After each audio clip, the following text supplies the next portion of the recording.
March 24th, 2018. Good morning, Sterling, and Lori, too. Sharon and I have now been a week in Victoria. We've kept a low profile, not socializing much. Sharon reads from a stack of books, and I operate more from a different imagination. This video representing an example. Yesterday I rode a water taxi from Fisherman's Wharf through the inner harbor and up the gorge. Diesel fumes. Encountered an otter, 4 seals, and a couple of geese. Arrived at the Glo Restaurant and Lounge, where I read a book for a couple of hours.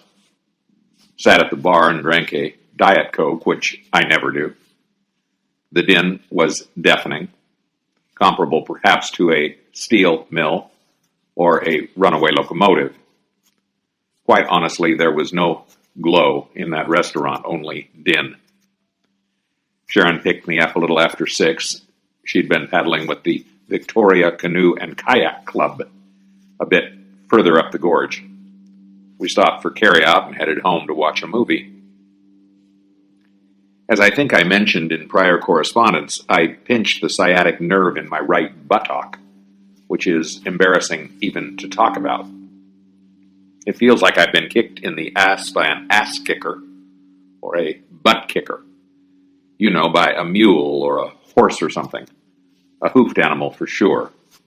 Maybe a cow or a goat, I really don't know. All I remember, quite frankly, is that one minute I was standing in a meadow in South Jersey, and the next I was hobbling around with an aching buttock. Not to complain, of course, as I once met a man with no butt at all. No big plans for today. The sky is blue. Looks to be lovely for a stroll, except for the buttock situation. I found a coffee shop near the house. Nice folks, no din. I'll read there for a bit, I'm sure, if I can hobble the distance. I wish you could be with me. We could talk about stuff like the kids who are marching today, protesting those high-powered rifles that kill children and everything. Yeah, I know. I'll give you a phone call. That'll work. We can talk about stuff on the telephone. I discovered a gallery of art pieces to display on our television.